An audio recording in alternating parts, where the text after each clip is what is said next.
Hey guys, this is Larissa and I drink a lot of tea, and every now and then I like to have a nice fancy little afternoon tea. Finger sandwiches, scones, the whole deal. But last year my husband and I started the keto diet and I was not sure how I was going to be able to swing having afternoon tea while going low carb. But through a little experimentation I've come up with a few recipes that I want to share with anybody else who is trying to be a little bit fancy but still stay keto. This first recipe is for my keto scones.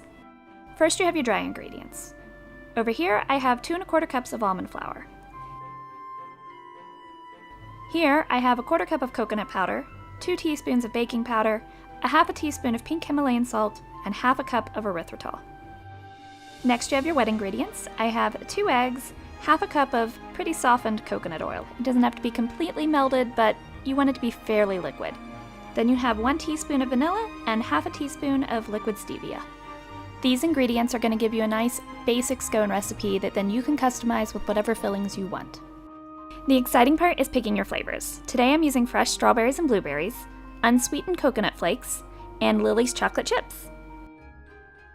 Combine all your dry ingredients into a medium-sized bowl and be sure to break up all the big clumps.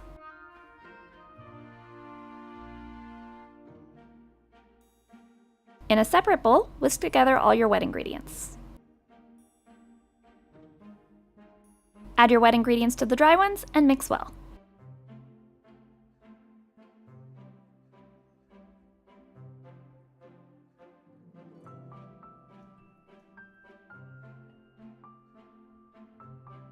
This is the messy but fun part.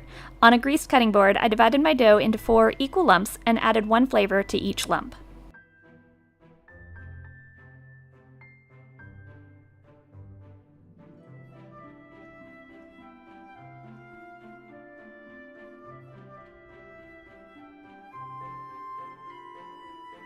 Be a little more careful with the fruit flavors.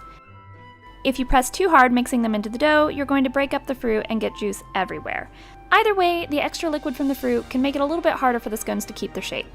So don't go overboard adding fruit flavors.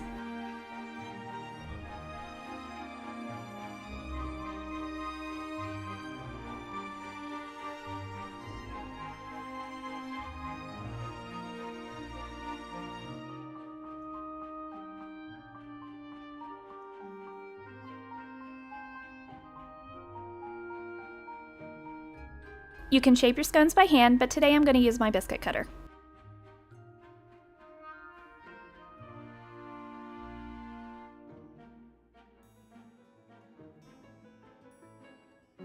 Place your scones on a lightly greased pan. They're not really going to raise very much, but it'll be easier if you do leave a little room in between them. Now just bake them in a preheated oven for about 15 minutes at 350 degrees. And that's it! You can easily customize this recipe to get a variety of different scone flavors. I like to make a big batch with a whole bunch of different flavors so that I can have them with tea or breakfast in the coming days. Enjoy your tea and scones. I hope you have a beautiful day, and I'll see you next time.